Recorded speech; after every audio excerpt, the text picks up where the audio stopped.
세금을 줄여주는 조세 전문 회계사 변호사 김홍수입니다. 오늘은 부동산 양도소득세 관련해 이중계약서, 즉 업, 다운 계약서를 작성하지 말아야 하는 이유를 말씀드리겠습니다.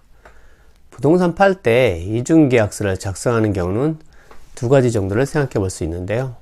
가장 대표적인 게 세금을 줄이기 위해서입니다. 실제 양도가액보다 낮은 가액으로 다운 계약서를 작성하면 양도자는 양도가액이 낮아져 양도세가 줄어듭니다.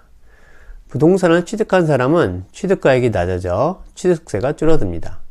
그런데 다운 계약서는 언젠가는 꼭 적발됩니다. 왜냐하면 매수인이 나중에 부동산 팔 때 자신의 양도세를 줄이기 위해 다운 계약서가 아닌 실제 계약서와 금융증빙을 제출하기 때문입니다.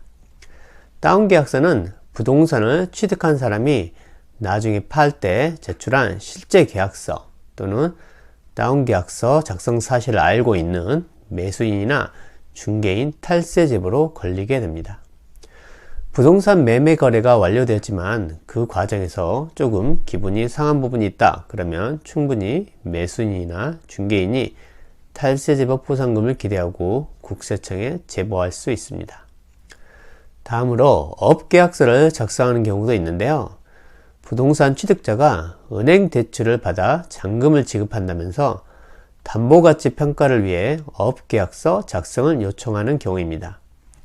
양도인 입장에서는 1세대 1주택 비과세를 적용받거나 8년 자격농지 양도세 감면 대상이라 업계약서를 작성해 주더라도 나오는 세금이 없다고 생각해 업계약서를 작성하게 됩니다. 결론부터 말씀드리면 업계약서도 절대 작성하면 안 됩니다. 왜냐하면 자세히 설명해 드리겠지만 이중계약서를 작성하면 양도세 비과세와 감면을 적용받지 못합니다.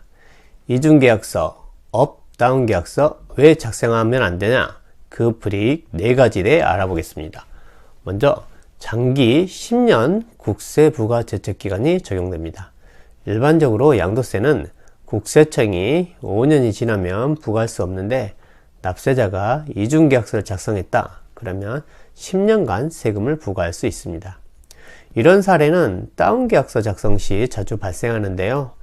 나는 양도세 세금 줄이고 취득자는 취득세 줄이려고 다운계약서를 작성했는데 부동산 취득자가 다시 팔 때쯤 보니 자기 세금을 줄여야겠다는 겁니다. 그래서 실제 지급한 금액으로 세금을 신고합니다.